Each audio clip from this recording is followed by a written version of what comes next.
Welcome back to the deep dive. Today, we're doing something a little different. We're going to turn a very common everyday experience into a live vocabulary challenge. That's right. We're talking about the supermarket.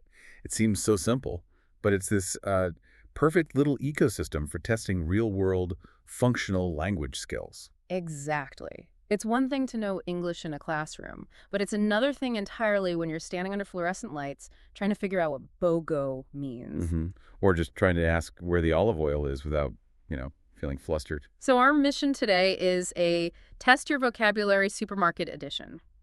We're drawing from some excellent source material like Fundamentos do Inglés, the Gondola o Cashier to guide you through the essentials. And for those of you who follow us on Fluent Mindcast, you know this is our whole philosophy. Language sticks when you connect it to a real place, a real task. We're going to present you with common situations, ask you to think of the right word or phrase, and then we'll unpack the best, most natural-sounding options. So think of this as us walking through the aisles with you.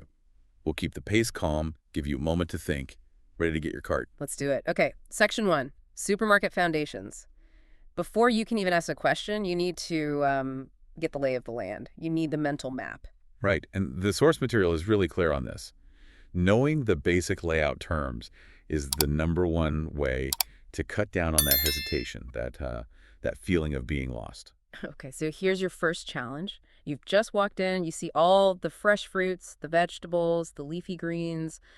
What is the single one-word term for that entire section of the store? Take a moment. It's a bit of a tricky one if you haven't heard it before. The word you're looking for is produce. Produce, yeah. It covers everything from apples to zucchini. It's such a useful, comprehensive word. If you know produce, you know where to go for anything that grows. Okay, next one.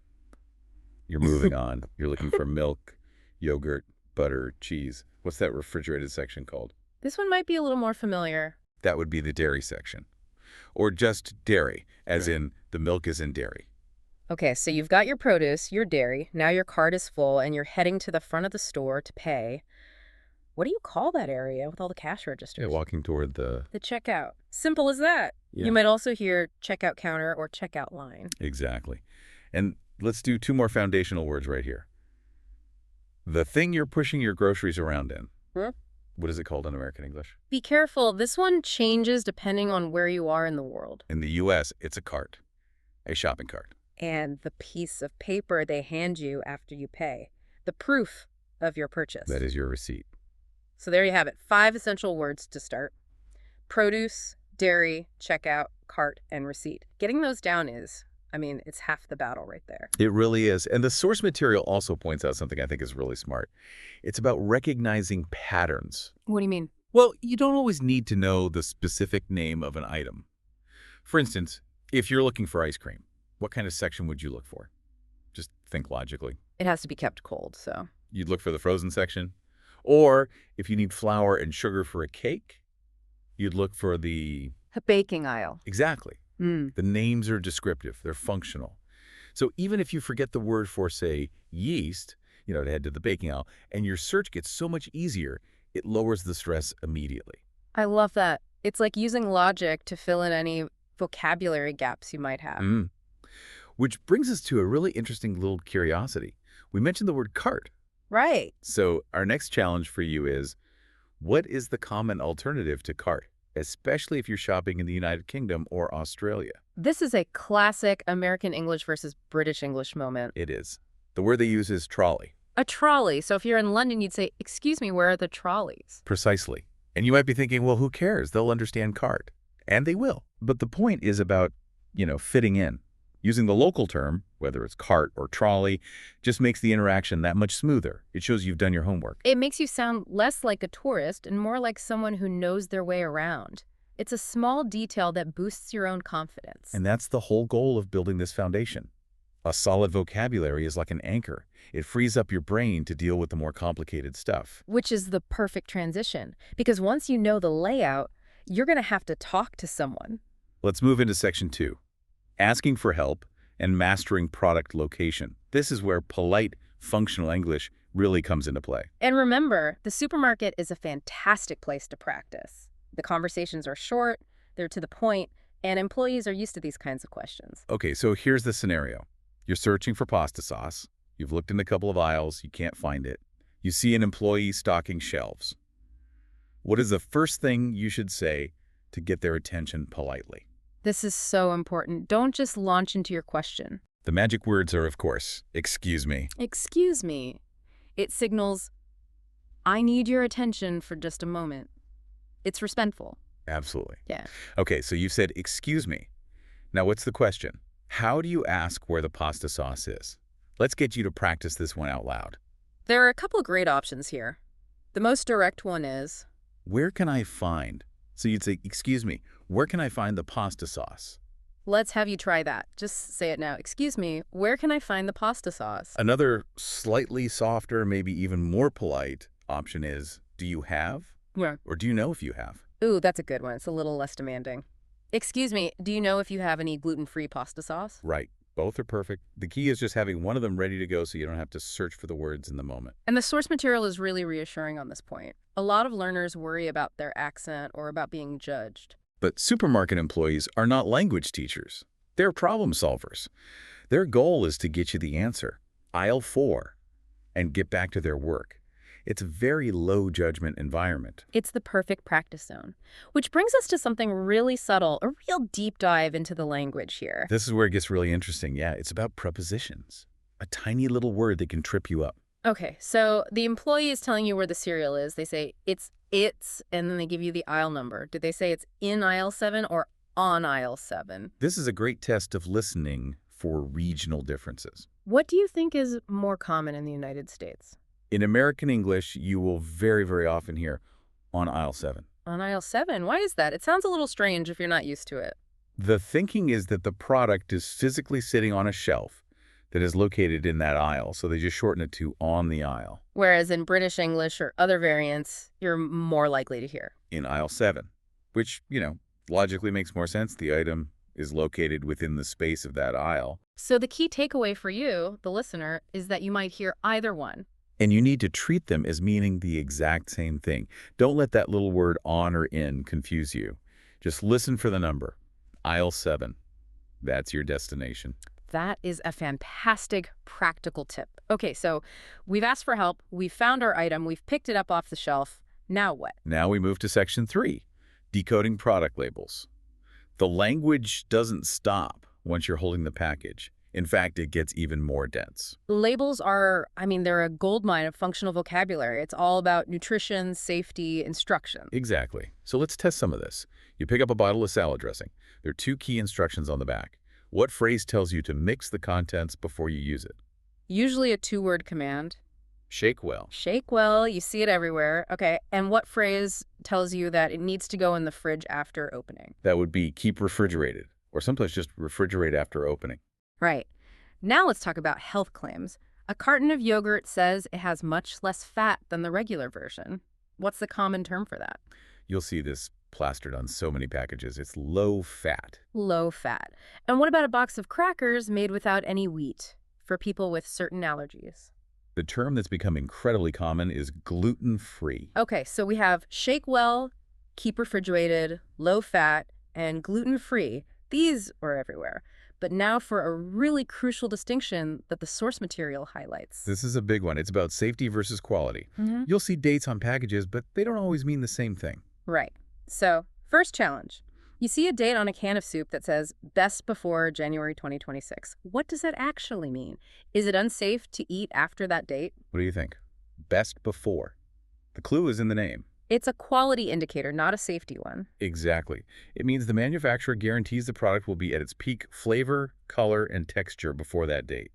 It's probably still perfectly safe to eat for a while after. It just might not taste quite as good. Okay, but then there's the other one. On a package of fresh chicken or a carton of milk, you might see a date that says use by or expiration date. What's the difference? This one is serious. This is the safety date. Right. This is the one you really need to pay attention to. Mm-hmm. After the use-by date, the food is not considered safe to eat.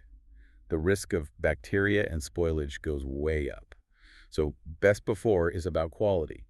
Use-by is about safety. Understanding that difference is, it's just so empowering as a shopper. You know what you can keep and what you really need to throw out. It's practical knowledge that goes beyond just language. It helps you manage your food and your money. And speaking of practical things, that brings us to maybe the biggest hurdle for learners. Oh yeah, Section 4, measurements, quantity, and cultural counting. This is where people from metric countries can feel that wave of confusion. Everything is in pounds, ounces, gallons. So our goal here isn't to make you a math genius. It's about giving you some practical reference points. So, your next challenge. You're at the deli counter. You want to buy some sliced cheese. What unit of weight would you use in the U.S.? You wouldn't ask for 200 grams. You'd ask for it by the pound, or, more likely, a fraction of a pound. You'd say, can I get half a pound of provolone cheese, please? So what's a quick way to think about a pound? A pound is a little less than. A little less than half a kilogram. So if you remember that 2 pounds is roughly 1 kilo, you have a good starting point. Okay, that's helpful. What about liquids? You're buying milk. You see a standard size carton, about the size of a 1-liter carton. What is that unit called? That would be a quart. A quart is just a little bit less than a liter. They're very comparable. And what's the big jug of milk called? The really large one for a family? That's the gallon. And a gallon is 4 quarts. So the key here is not exact conversion. It's about recognizing the sizes. Quart equals regular. Gallon equals large. That's all you need in the moment. You're learning by doing, by connecting the word gallon to that big plastic jug in the cooler. No, for a very specific cultural one, which the source brings up, it's about eggs. Right.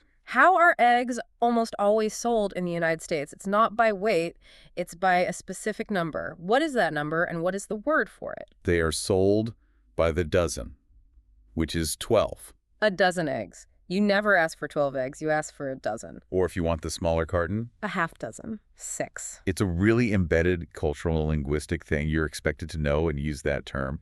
It's just how it's done. So we've found our items, we've decoded the labels, we've figured out the measurements, we are finally at the finish line. Section 5, the checkout conversation and small talk culture. This is prime time for practice. It is, because the conversation is so predictable. It follows a script. If you learn the script, your confidence will soar. Okay, so let's walk through it. Test yourself on these phrases. The cashier has scanned all your items. They might ask you if you brought your own bags, or they might ask, what? What's the question about needing a bag? They'll likely say, Do you need a bag today? And your answer, if you do, should be a polite. yes, I'd like a bag, please. Or just one bag, please. Let's have you practice that. I need a bag, please. Good. Next step, payment. The cashier needs to know how you're paying. What's the short, 2-word question they will almost always ask? It's your 2 main options, Credit or debit? credit or debit. And then, finally, after you've paid, they might ask you if you want that piece of paper we talked about earlier. What's the question? Would you like your receipt? And you can just say, yes, please, or no, thank you. That's the whole transaction. Bag, payment, receipt. It's the same every time. And then comes the closing. This is part of what the source calls the American customer service script. They'll say something like, Have a nice day. and your simple, polite response is just, You too. that's it. You've completed the script. For learners from cultures where shopping is just a transaction, this friendliness can feel a bit strange. It can, but it's just a cultural norm. A simple, pleasant exchange is expected. But then, sometimes they go off script. Ah, yes.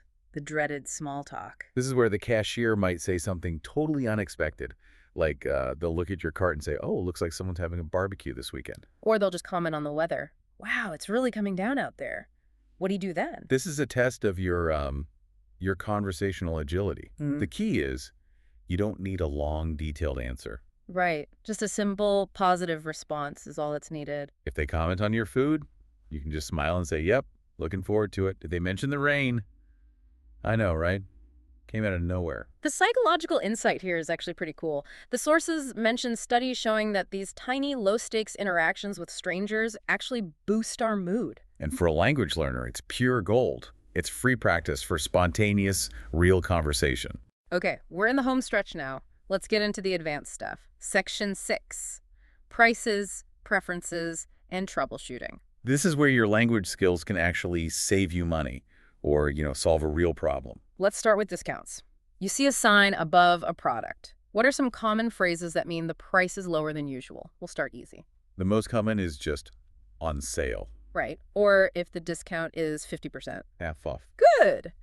Now for the trickiest one, you see a sign that says BOGO. BOGO. What does that stand for? This one confuses a lot of people. It stands for buy one, get one. Buy one, get one. But the crucial follow-up question is, get one what? Exactly. Sometimes it's buy one, get one free, which is great, but other times it's buy one, get one 50% off. You have to read the sign carefully. So knowing what BOGO means is critical for understanding the deal. Okay, so you think an item is on sale, but at the checkout, it rings up at the full price. What do you say? How do you question it politely? Try this phrase. Oh, I think this was on sale. Or you can ask a direct question. Is this price correct?